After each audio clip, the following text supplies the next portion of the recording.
गरीब मायका। मोहिनी के 3 बेटे थे। पति खूब अच्छा कमाता और बड़े घर के ऐश सब था मोहिनी के जीवन में।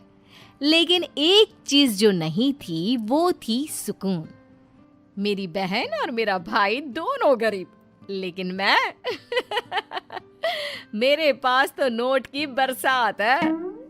तभी मोहिनी की बहन वीना उसके दरवाजे आ जाती है। अरे मोहिनी, कैसी है? मेरे घर में ना सिलेंडर खत्म हो गया है। तेरे पास तो इतने पैसे हैं, भरवा देना मेरा सिलेंडर। पैसे जैसे ही आ जाएंगे मैं दे दूंगी। तभी मोहिनी का पति राकेश आ जाता है। क्या है विना, ये अपने घर की परेशानी हम लोगों के घर ना गाया करो। तुम्हारी बहन को तुम लोगों पर तरस आ जाता है और वो पैसे देने लग जाती है। मुझे ये बिल्कुल पसंद नहीं है। ओ जीजा जी, नहीं, मैं तो वो बस अच्छा, मैं चलती हूँ। वीना वहां से चली जाती है। उसके जाने के बाद अच्छा किया जो आपने सुना दिया। अरे न जाने क्या सोचकर मेरे घर आ जाती है कि जैसे यहाँ तो भंडारा भरा है। अरे कितना तो दे दिया। अच्छा जी, जरा 1000 तो देना। वो बिन्नी दीदी है ना, उनके घर जा रही हूँ। उनका पोता हुआ है तो मुंह दिखाई दे दूंगी। हाँ, उन लोगों के आगे तो शो ऑफ किया करो। वो खुद को बड़ा अमीर शो करते हैं ना, दिखा दे कि तू भी किसी से कम नहीं है। हाँ जी, इसी के लिए तो जा रही हूँ।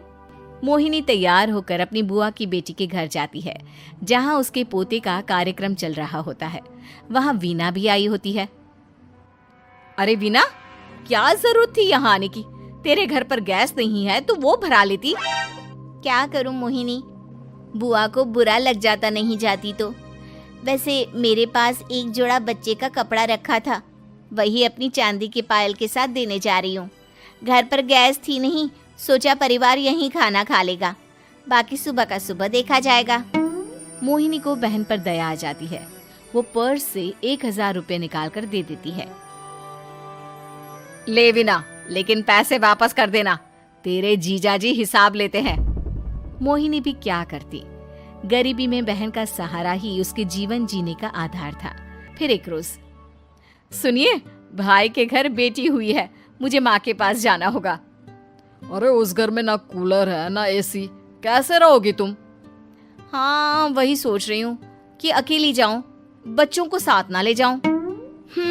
चली जाओ, लेकिन ये जो तुम अपने गरीब परिवार से मिलने चली जाती हो ना, मुझे बिल्कुल अच्छा नहीं लगता। पता नहीं मैं भी कैसे मैनेज करती हूँ, लेकिन क्या करूँ। मोहिनी भाई भाभी के घर आती है। मोहिनी, कैसे आना हुआ? तू यहाँ हम लोगों के घर रह लेगी या फिर किसी होटल में रहेगी? क्या हो गया है माँ? मोहिनी को क्यों ऐसे बोल रहे हैं आप? अरे तू नहीं जानती अपनी ननद को, पैसे वाली है ना, तो ऐड कुछ ज्यादा ही है। मोहिनी को माँ की बात का बुरा नहीं लगता है, क्योंकि उसे पता ही नहीं चलता कि माँ उसे जली कटी सुना रही है। वो भाभी की बच्ची के साथ लेन देन करती है और वहाँ से चली जाती है। उसके जाने के बाद, माँ, क्यों आप मोहिनी को इतनी सारी बातें सुनाती हो? भाई का बेटा बोल पड़ता है। माँ, क्योंकि दादी जानती है कि बुआ के अंदर घमंड है। सही बोल रहा है मोहन। बहू भले तुझे ना दिखता हो, लेकिन मुझे और मोहन को दिखता है कि वो कितनी घमंडी है। मोहिनी मायके आती है, जहाँ गरीबी के कारण चीजें कम होती हैं। इस मोहन के बच्चे को काम पर लगा दो ना, किसी दुकान या किसी होटल में। बर्तन धो लिया करेगा, कम से कम 4 पैसे और आएंगे घर में। देख मोहिनी, माना तेरे पास पैसा है, लेकिन तेरे भाई के दिन इतने भी बुरे नहीं चल रहे कि वो अपने बच्चे की पढ़ाई रुकवा कर उससे बर्तन धुलवाए। मोहन माँ की ओर देखता है, जैसे आंखों से बोल रहा हो, देख लिया बुआ का हाल। हाँ मोहिनी, बात तो सही है, लेकिन अभी मोहन को पढ़ना है। आखिर तुम भी तो अपने दोनों बेटों को पढ़ा रही हो ना।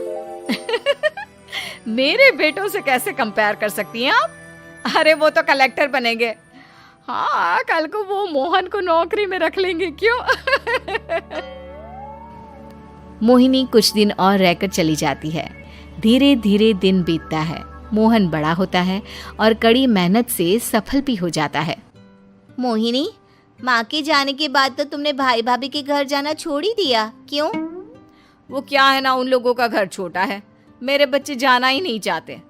पर तुझे क्यों अचानक मायके की बात याद आ गई? यार, मेरा तो मायका है, भाई भाभी है, मेरा तो आना जाना लगा ही रहता है। हाँ, क्योंकि तुझे आदत है ना ऐसे छोटे से घर में और कम पैसे में रहने की। वैसे क्या खबर है आजकल मायके की अपने? अब वो घर छोटा और कम पैसे का नहीं रहा, क्योंकि मोहन तो बहुत बड़ा आदमी बन गया है। फिर क्या? मोहिनी भाभी को फोन करती है। मोहन किसी बड़ी कंपनी का मैनेजर हो गया है क्या भाभी? क्या ये सच है? हाँ मोहिनी दीदी, अब तो हम लोगों के गरीबी के दिन कट गए। आपके भाई ने कोई अच्छे कर्म किए होंगे जो हम लोगों का बेटा इतना अच्छा कमा रहा है। देख लो भाभी, पहले भी आपने कई गलतियां की थी, आप थोड़ा संभल कर चलना। भाभी को मोहिनी की बात समझ में नहीं आती कि वो क्या कहना चाहती है। फिर एक दिन वीना मोहिनी से कहती है, मोहिनी, हमारा भतीजा मोहन अच्छा कमा रहा है, क्यों ना मैं अपने बेटे की नौकरी के लिए उससे बात करूं? अरे बुआ का बेटा है, ये सोचकर मदद तो करेगा ना? हाँ हाँ, क्यों नहीं करेगा, उसके बुरे दिन में तो हम भी खड़े थे।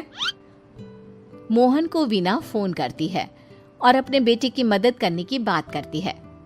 हाँ हाँ बुआ, क्यों नहीं, आप सिद्धार्थ को भेज दें, मैं अपनी ही कंपनी में उसकी नौकरी करवा देता हूँ। दिन बीतते हैं, अब वीना के हालात भी अच्छे हो जाते हैं। क्या बात है वीना, तूने भी कार ले ली, वो भी इतनी अच्छी? हाँ मोहिनी, अपने भतीजे के कारण तो हम लोगों की दिन अच्छे हो गए। उसने सिद्धार्थ की नौकरी लगवा दी है, वो भी शानदार। ठीक है, लेकिन पैसे ख्याल से खर्च करना। वो क्या है ना, पैसे आने आसान है लेकिन संभालने मुश्किल। मोहिनी घर पर अपने पति से बात करती है। देखो ना, सबके पास पैसे हैं, एक वक्त था जब मैं ही अमीर हुआ करती थी। लगता है कि ज्यादा दिन नहीं रह पाओगी, मेरी नौकरी को कुछ साल ही बचे हैं और तुम्हारे दोनों लड़के निकम्मे हैं। उन लोगों को बोलो ना कि नौकरी करे। तभी वहाँ मोहिनी के बेटे भी आ जाते हैं। अरे हमें क्या मोहन समझा है जो दिन रात गधे की तरह काम करते रहे? खैर, दिन फिरते हैं और मोहिनी के पति की नौकरी भी खत्म हो जाती है। मोहिनी क्या करे, थोड़े से पैसे में गुजारा नहीं हो रहा है। तो क्या करे, मेरी समझ में कुछ नहीं आ रहा। मोहन को बोलो ना कि वो इन दोनों के लिए नौकरी देखे, जैसे सिद्धार्थ के लिए नौकरी देखी है। मोहिनी क्या कहती, उसे अपने वो दिन याद आ जाते हैं जब उसने भाभी से मोहन को नौकर बनने की सलाह दी थी।